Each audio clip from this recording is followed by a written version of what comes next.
Hi, welcome to Realty Check. I'm your host, Trish Williams, and today I have a special guest with me, Kimberly Petersen with First American Title. The topic for today's show is what you need to know about escrow, which is always a big question people ask. I always have people reach out to me and say, what does that mean? What's escrow? What's title? What's the difference? Are they the same people? Is it the same company? So these are things that we're going to discuss today. Before we get started, I do want to remind all of you that this evening from 6 to 8 p.m. we're having a trunk or treat in our office. You're welcome to come. Bring your children, children you know, any children you can collect. We can get them lots of sugar, lots of candy, and get them on their way. Our office is located at 2230 Corporate Circle, Suite 215, Keller Williams office. I hope to see y'all tonight. I will be there passing out candy. And let's go ahead and get started with our guest, Kimberly. Thank you. Excited, and actually excited to be a part of the Keller Williams trunk or treat tonight as well. We'll be there with a decorated back of an SUV. Nice, nice. I'm glad you're going to be joining us. Thank you. Kim, before I get started, I want to kind of fangirl you a little bit because I just want to say I am impressed. You're doing a lot. I know you're very busy. You're always doing things. You've gotten a recent promotion. I did. Yes. Yes? Actually, I'm now the the sales manager for Clark County and vice president. Awesome. Well, congratulations. Thank you. And with as busy as you are and as successful as you are, you're always still available to take my calls and answer my questions. And I appreciate that so much. And I know that you have a lot on your plate, but you always do take the time to help people. And that is a very special quality. Thank you. So thank you. First topic, first question that I have for you is probably a huge question that everybody always asks. What's title insurance? When we go into escrow, we see all these fees or we see the closing cost, breakdown. And every time I send that to somebody or we go over it, that's always a question. What is title insurance? Well, as you know, obviously being a real estate agent, real estate really is the nation's largest market. And the purchase and the sale of the properties are really essential to the overall U.S. economy. It's never without risk, and we are ensuring that the new buyer owns their property free and clear. There are a lot of items that can come up on a title search from previous transactions that, of course, no one's really going to know about. Not even the seller sometimes. Yeah. And we've been for many years, it's all cyclical. It's up and down, and there are different nuances to the real estate transactions. When we were in an REO market, there was a time when people were purchasing properties through HOA foreclosures. And real quick, what's an REO market for the people out there that don't know? REO stands for real estate owned, meaning that the people were not able to continue to make their payments, and the banks were then able to take those properties back to relieve the homeowner from that obligation. So foreclosure market is basically what REO means. And during that time, you were seeing a lot of issues on the title due to that. Well, at that point in time, they were being purchased pretty easily. Right. But subsequent to that, when people purchase them just between each other and don't have the benefit of title insurance, the next transaction can get pretty muddy. Oh, yeah. Yes. Oh, of course, because they have a clouded title, correct? They have a clouded title. There's endless items that could come up that could really be detrimental to the new owner of the property. Okay. I have a question for you, too, on another topic that came up. Sorry to hit you with this one unexpectedly, but I've been hearing commercials on the radio, TV, and everything about some type of, I guess, title insurance to protect your title against title fraud. Some kind of company. Do you know what I'm talking about? Have you heard of this? I haven't heard that particular commercial. Okay. I know that, so one of the things that title insurance can protect you against is post-closing forgery. Okay. And there was a point in time where people would, when many people in the U.S., they had a lot of equity in their home. And, there's people out there that aren't as trustworthy as others. Right. And they could go and actually steal that equity from the home. Right, and that's what this commercial cover or commercial mentions is that, someone can actually pull out a loan or something on your house. Correct. And they do it fraudulently, of course, and it protects you from that. So does title insurance cover that protection as well? There is protection in your title policy for that post-closing fraud. Okay, so if people are listening to that or hearing that commercial, that's something that you may want to check with. You can always contact a local realtor or me or an escrow officer and ask them to review your title report to see if you have the title insurance on there, and we can ask questions and dig and find out, because you might actually already have insurance to protect you on that. And this company that advertises is advertising for a monthly fee or whatnot to do it. And it's one of those things, every time I've heard the commercial, I'm like, I think people already have that and they don't need that service, but I don't know. Of course, you can always check with us and we can look a little bit deeper into that. Is that Oh, correct? absolutely. Yeah. And have them look at their title insurance policy. Actually, you have access to eProperty Watch through your MLS. Yeah. You can set your homeowners up on, and they would receive an alert if there was anything recorded against their property that they weren't aware of. They would receive an alert if they're set up on eProperty Watch. They can do it themselves, but their realtor can actually go on and set them up as well. Oh, awesome. Well, hey, if you want to get set up on eProperty Watch, call me, contact me, email me, text me, however you want to reach out, and I can get you set up on that to where you'll get an alert if there's anything that hits your title. That's wonderful. Yeah, isn't it? I didn't even know I had access to that. Yeah, we've had a relationship with them for many years, and then they partnered actually with the LVR. Okay. So it's a great tool, and it was really put into place for that very reason, because no one checks the recorder's website to see if there was anything recorded against their property in the last week. So this would give you a proactive alert if something was recorded. That is excellent. It's almost like credit monitoring for your home. It really is, Yeah. and it's our biggest asset. Yeah. It's our biggest purchase, and for someone to be able to, I won't say easily, but a team of people were going in and really creating problems for honest homeowners. Yeah, and that's horrible. It's, Yes. And it's one of the things about having those alerts and things like that is there are so many times that I've even witnessed, we come to a sale of a home, we're in escrow, and all of a sudden something's on that title report. You receive that title report within the first 10 days of being in escrow, and something's on there. The seller had no idea it was ever on there. It could be a judgment, it could be a lien. We obviously work with title to try to get it cleared if it's not theirs, but you don't want to find that out when you're in the middle of a sale. It can cause delays. Sometimes it can cause cancellations, and we don't want that. So it is Absolutely definitely not. a huge benefit. Now, a lot of times we talk escrow, title. We usually, I know I have a habit of always just pairing them. They're the same thing. They're really not the same thing. But what is escrow? What exactly does escrow mean? Escrow is really a term that describes the process that's handled by a neutral third party. Okay. So we receive the contract, we follow the contract, and we collect the funds and disperse the funds back out. Okay. So contract, so per se, if I'm going to purchase a home and we send an offer to the seller accepts the offer, we are now in contract. I put up an earnest money deposit, which will be held at escrow, who is a neutral third party, meaning that they don't represent the seller, they don't represent the buyer. They're neutral. Their intent is to stay fair through the entire process and follow the terms of that contract that we have written.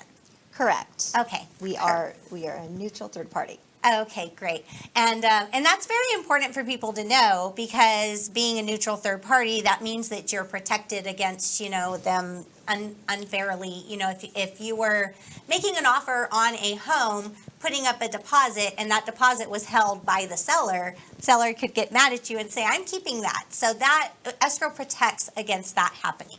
Yes, we hold the funds and follow written instruction.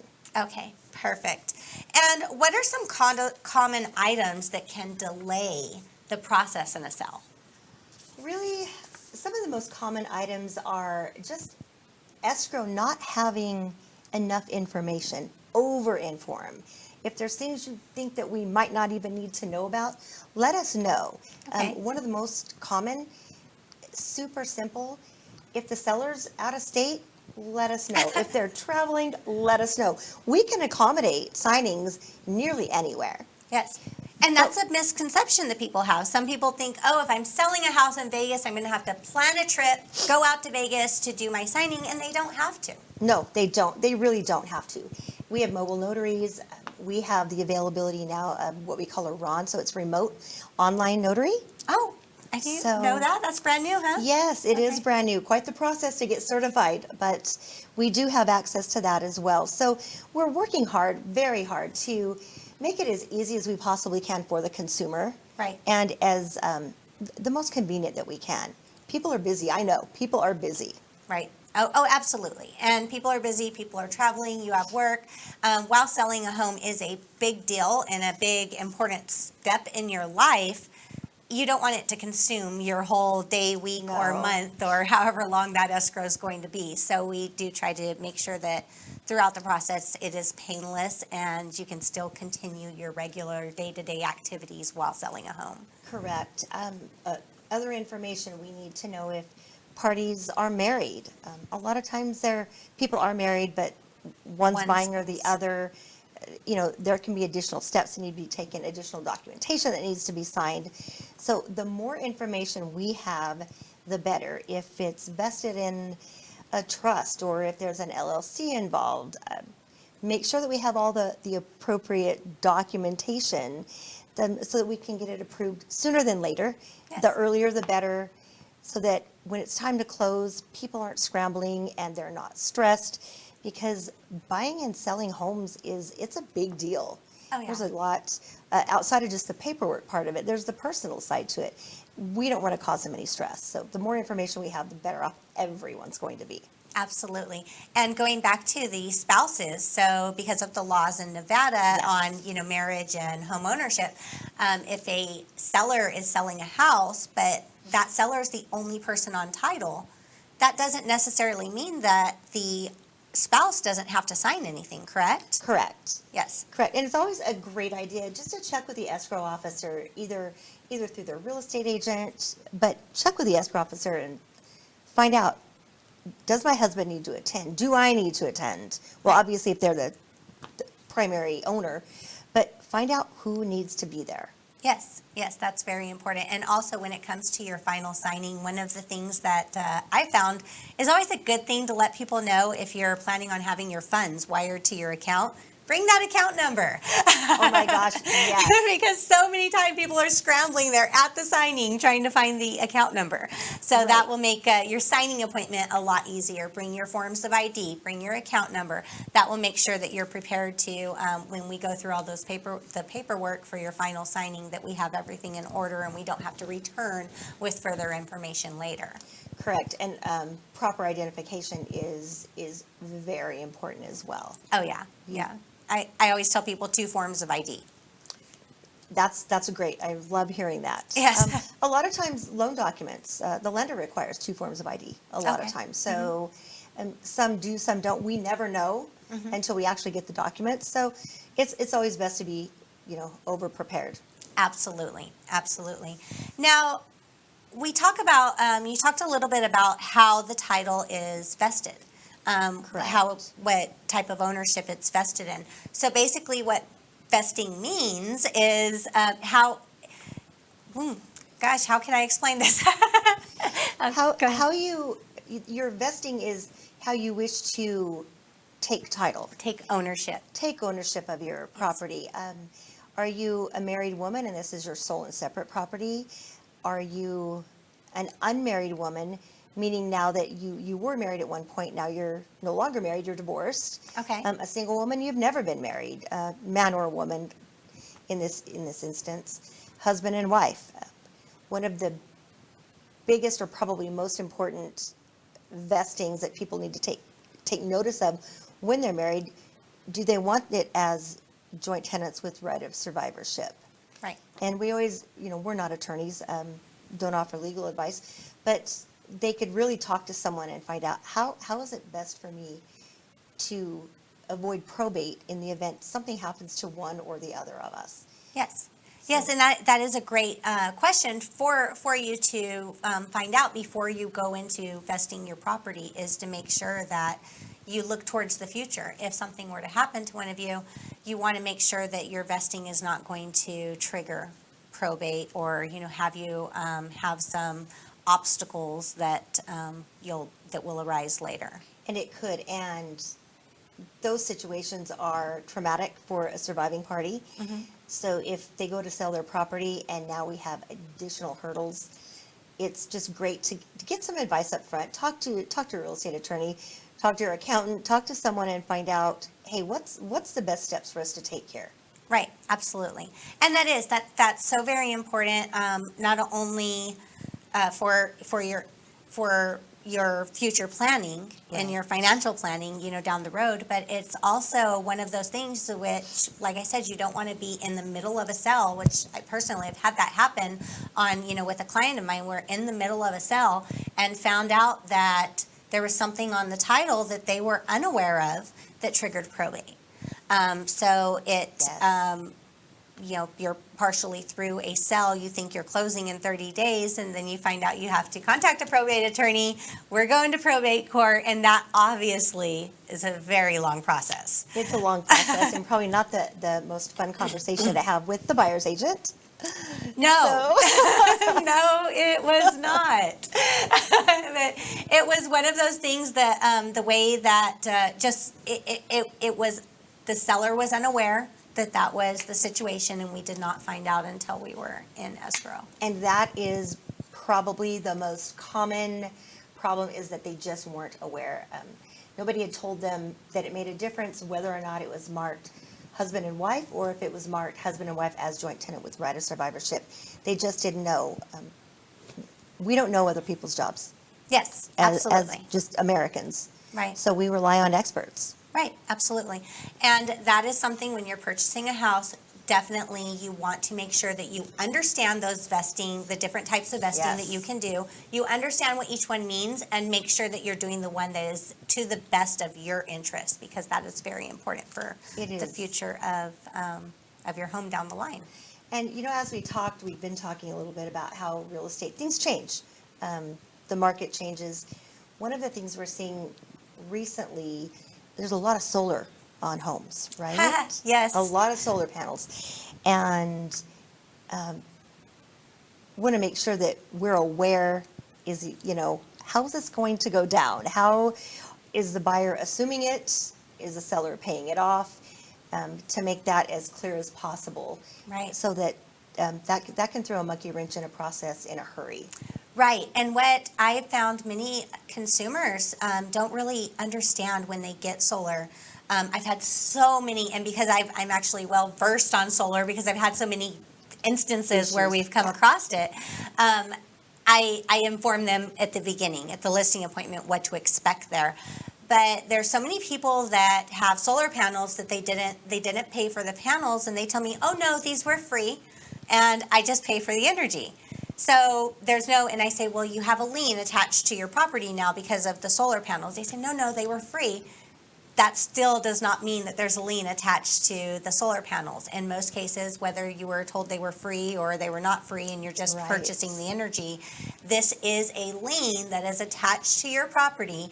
That is the term of the contract, which is usually, in most cases, 22 to 30 years, correct? It varies, but it's a long-term commitment. Yes. Whether it's a lease, and we've seen some delays Oh, yeah. with regard to that, because again, people just don't know. Yes. They're just not informed when those are purchased. Yes, and it is. They were. I feel like the solar companies need to do a little better job of explaining the complete details to the yeah. consumers, because they're very much under the misunderstanding that that there's no obligation to these, and there is. The obligation is because it's attached to the property. When you sell your home, this buyer that is purchasing your home now has to assume the lease and the contract that you've attached to this. There is, in some cases, a payoff amount where you can pay off the company for them to remove them, own them, or whatever, depending on your contract, which is called a PPA agreement, a power purchase agreement. But in most cases, the buyer is going to have to take over those panels. They're going to have to assume your lease, and that's going to have to transfer with the sale of the home, which is definitely more title work and escrow. Is escrow or title? That would be, on the escrow side of things. Escrow side of things. Yes. And it's not a huge deal on our end. Mm-hmm. We just need to know what the agreement is. Yes. Are we getting a payoff and we're just going to pay it off through escrow? Or are we subordinating it, meaning that the buyer is going to assume the loan or the contract? Mm-hmm. I mean, of course, sometimes that it has to be approved through the lender as well. Absolutely, because a lot of times that's an extra payment that the buyer is now obligated to, which has to be incorporated into your debt to income ratio. Pretty fun stuff. So it is very important, huge, for us to know all of that up front. Now, if you own your panels outright, they're transferring with the property. You have no payment, you have no lease, you had paid for these. Completely different story. That is easy peasy, transfers automatically. But if you do have any type of lease, or you don't know you have a lease, but you may have one, those are all things we need to work out really at the listing appointment before we list the home. We don't want any surprises in escrow when it comes to that. We don't like surprises either. Right. And another thing that I get very commonly people will ask about is, if they do have, so sometimes people are aware they have liens on the home, tax liens, whatever, things happen. You have a lien on the home. Trash liens we see a lot. Yes. Yes, and they're aware of the lien. They know that there's a lien on the property, and they think that they have to pay this off before they can sell the home. That's not always the case. If there's enough equity and enough proceeds in the sale, these liens can be cleared at closing with the proceeds, correct? Correct. Typically, if there's a lien still showing on the property, we're going to need to pay that off through the proceeds and through the closing of the escrow, unless, of course, they have gone down, presented a receipt to us showing that it's been paid. We then reach back out to sewer, trash, whomever, just to make sure that there's a zero balance. Correct. So it can be done ahead of time. There's just a couple extra steps that we're happy to accommodate. Right. We just want to make sure that, again, because we're ensuring that the new buyer has that property free and clear of any liens or judgments, we have to make sure that those are appropriately paid off. Right. And I actually advise people that I think it's an easier process if they just let them be paid through closing. That way we know we are not going back and forth with checks and balances on if anything's cleared or not. Yeah, we're happy to do that. Okay. We're happy to take care of that. Yeah, so that's a good thing for people to know out there. I know I get asked that question a lot, is what do I do about the liens if they are aware of them and they're working on trying to pay them off. But if there's enough proceeds and they can be paid through the proceeds, that is certainly an option. Yes. One other thing that I'm sure you get a lot. So if we're, agents, they're in every transaction, you're going to have a buyer's agent and a seller's agent. Well, in most every transaction, Most there's of them. exceptions. Correct. Yeah, most every transaction, you're going to have a buyer's agent and a seller's agent.